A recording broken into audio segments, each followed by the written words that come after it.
Would he have been different if I could have told him, "Don't do that, I don't like it"? But I couldn't. I couldn't be myself. Sally Field has been that girl since she was young, making waves in the business and becoming famous. She has nothing left to prove now that she's 78. She has never felt bad about living her life to the fullest. But Sally has a side that most people don't see. A group that doesn't forget. A part of her that remembers who hurt her and how. She's finally coming out now after all these years. Who were the people who crossed her, and what did they do? Come with us as we talk about everything. Burt Reynolds is known as the Heartbreaker. Sally Field is known as one of the most honest and down-to-earth stars in Hollywood. But being sincere can only go so far, especially after loss. She is beautiful on the outside, but she has been hurt by betrayals that will last a lifetime. And one of the hurts she felt the most came from someone she once loved, Burt Reynolds, not a business foe. A movie set in 1977 is where Sally Field and Burt Reynolds met for the first time. Every shot of the movie showed how well they got along. Off-screen, that spark turned into a 5-year romance that was passionate and crazy. From the outside, they looked like the perfect pair. Two stars who were very happy with their fame and love. Behind the cameras, though, things were a lot messier. How? Check back to find out. If Burt told everyone that Sally was his love, Sally would remember something very different. One of the most important times in her career was when she was nominated for her first Academy Award for her strong performance in Norma Rae in 1979. She remembers how he acted at that time. Sally Fields is the winner. Burt became less close to her instead of enjoying her success. She says it was clear that he didn't like all the attention she was getting. She doesn't hold back in Dave Carer's new book 50 Oscar Nights. She talks about how Reynolds, who was dating her at the time, didn't like all the attention she was getting for the Oscars.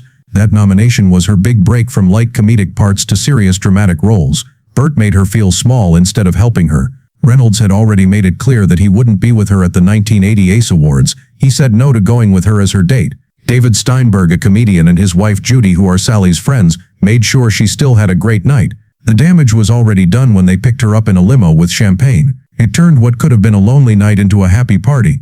For Sally, the red carpet snub was just one sign that Burt didn't like how successful she was becoming. He didn't even want her to go to the Cannes Film Festival. He said something hurtful that she will never forget. "You don't think you're going to win anything, do you?" Even though they were deeply in love, their relationship was always a mess. Over the years, Sally has talked about how hard and difficult it was. Reynolds wrote about how emotionally heavy that relationship got in her 2018 memoir, In Pieces, which came out soon after Reynolds' death. She says she was pleased that one of Hollywood's biggest sex icons wanted her to be his girlfriend because Burt was so charismatic and charming. It made her want to feel sexy and be seen. But it cost something.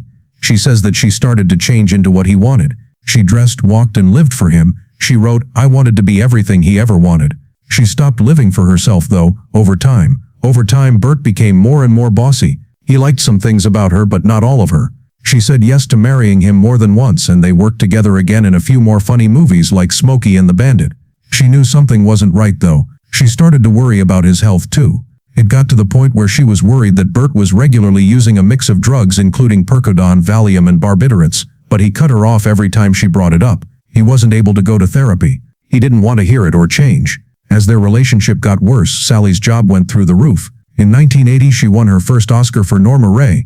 In 1984, she won her second for Places in the Heart.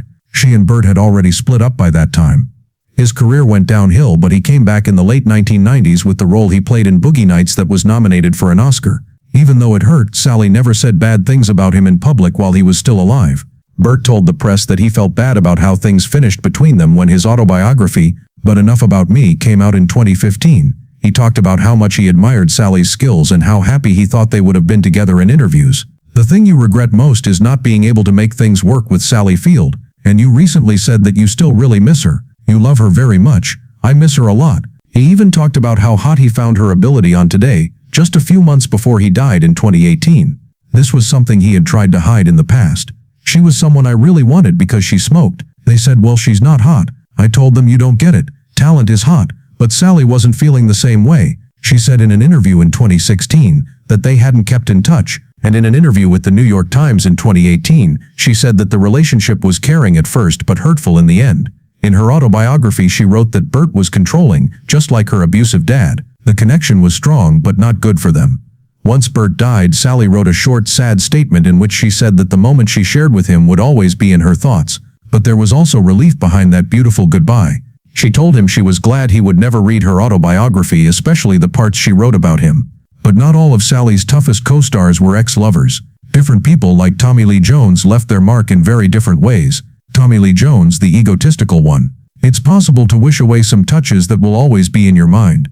Some of Hollywood's biggest stars have dated Sally Field, but not all of her on-screen relationships lived up to the hype. Fans went crazy for how well she seemed to get along with her co-stars, but behind the scenes things were much messy and sometimes even mean.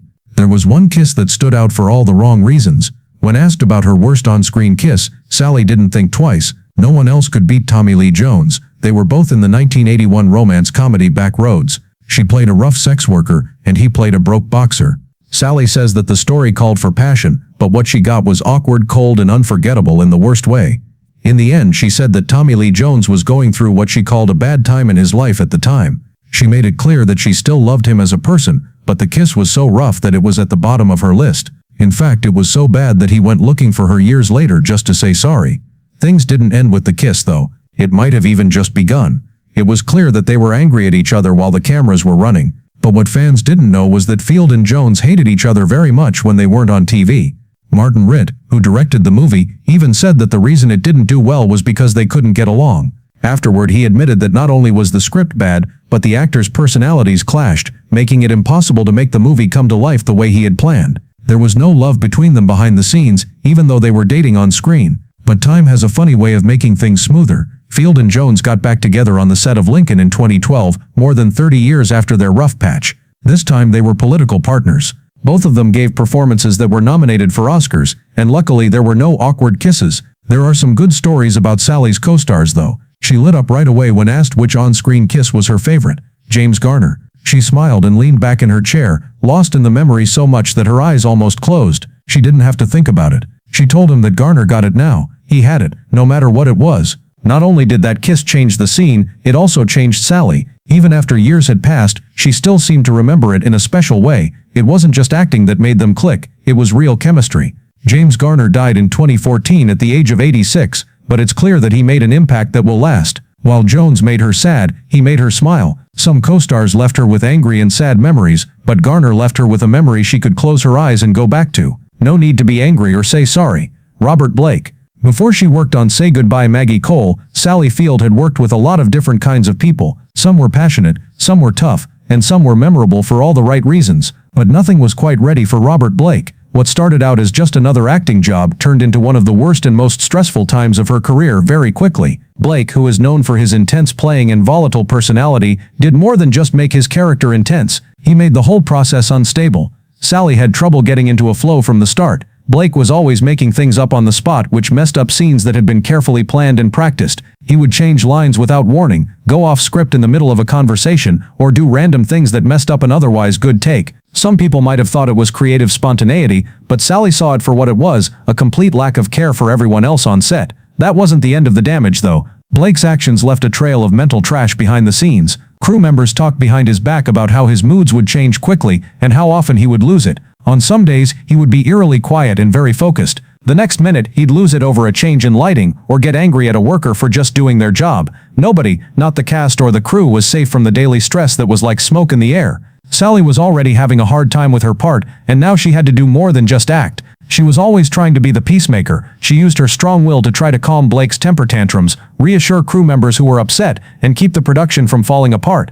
But only one side won the war. The tension built up on set and seeped into every scene, turning what should have been a powerful drama into a disaster that was hard to contain. It became clear over time that the project was hopeless. Goodbye. Maggie Cole was never shown on TV. What could have been an interesting show of Sally's range of emotions turned into a lesson in how Hollywood doesn't work. The movie was quietly put away because of the chaos behind the scenes, which had gotten out of hand. That would have been a big disappointment for most performers.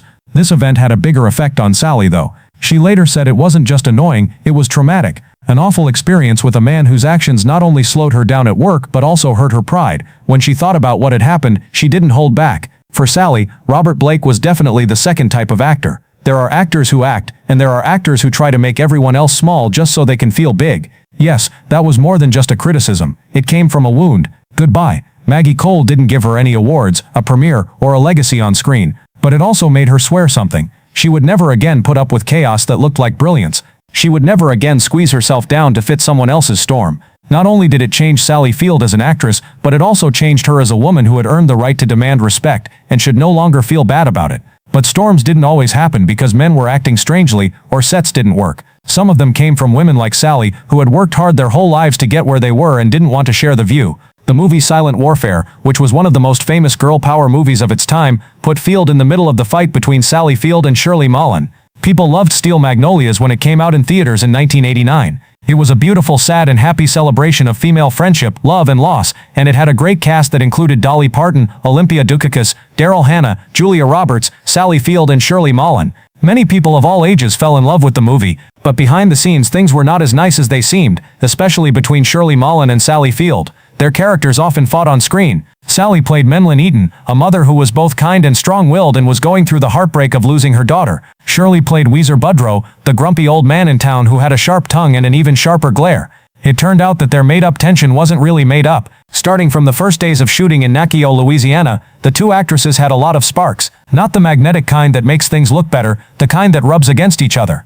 It was said that Sally and Shirley often disagreed, whether it was because of differences in how they worked, how intense the start was, or how their personalities were different. Even though they didn't fight, the mood between them was anything but calm. People who worked on the set later said that both women, who were both accomplished in their own ways, gave the show a strong presence. And something bad always happens when two strong women meet.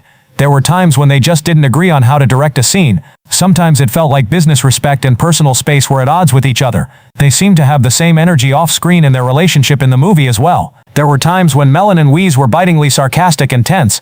It wasn't hard for people who were paying close attention to think that some of that tension was real. They did get the job done though. Steel Magnolia went on to become a beloved classic, a moving story of love, loss and strength. The story was based on the true story of Robert Harling's sister, who died from complications from type 1 diabetes. There were some problems behind the scenes, but Sally and Shirley both gave great performances. Over time, the cold energy that had been between them seemed to melt away. In 2012, the cast of Steel Magnolias got back together to honor Shirley Mullen at the Lifetime Achievement Gala of the American Film Institute. No one looked at each other sideways, or with cold shoulders that night. Instead, there was cheering, laughter, and a celebration of a long, winding trip through Hollywood. I noticed that Sally didn't seem to care about old issues, even if things were tense in the past. She seems like the type of woman who sees the bigger picture. Shirley's co-stars from Steel Magnolias cheered and whooped as she walked out on stage to accept her award. Sally was right there in the crowd, clapping just as hard as everyone else. That moment said a lot. Even though Sally Field might remember how you treated her, she will be there when it counts. She is going to clap. She'll be happy for you. She shows that she's more than just a great actor by doing this. It takes a class act like her to let go of the past, even if it wasn't all roses. The con artist James Wood. Kiss Me Goodbye was meant to be a fun, light romantic comedy with a unique premise and just the right amount of charm to win people over. When Sally Field signed up, she thought it would be fun, funny, and maybe even a little silly. Instead, she got an emotional chess match with James Woods, one of the toughest and most intense co-stars in Hollywood. Sally felt like something wasn't right from the start of shooting. Woods didn't just do what he did, he was known for having a sharp mind and a dark personality. He cut things up, he had problems with the script, figured out why characters did what they did, and often disagreed with the director's ideas in front of the cast and crew. For Sally, who liked sharing stories with other people and being emotionally honest, the set quickly stopped feeling like a creative playground and started to feel more like a pressure cooker. Every practice turned into a battleground. Woods would change the tone of whole scenes without notice by rewriting dialogue on the spot. He wasn't improvising to be artistically spontaneous. He was taking charge. He did this so quickly that it slowed down the movie and made his co-stars, especially Sally, feel uncomfortable. In the end, she said that Woods was intellectually intimidating, but not in a way that challenged or inspired her. Instead, she said that Woods made her feel suffocated. He used his intelligence like a weapon, adding smug words to talks that didn't start a debate but ended it. It wasn't helpful when he questioned Sally's choices in the middle of the scene. It was putting down, but the stress at work wasn't the only thing that made Sally feel down. What happened behind closed doors was more painful. During breaks between takes, Woods would say random things that were meant to be feedback but were really subtle jabs. He would say she wasn't putting in enough effort, her heart wasn't in it, or she looked like she was thinking about something else. Something like that might not have been noticed by that person, but it hit Sally hard because she gave everything she had to her jobs. She didn't think these words came from a coworker trying to push her to do better. These were the moves someone used to try to make her smaller. She had to fight for years to be seen and heard in a field that was mostly men's, making a place for herself where she didn't have to say sorry for her voice or ability. Still, she had to defend herself again on a set that should have been fun and lighthearted. In hindsight, she didn't say that Kiss Me Goodbye was a hard part.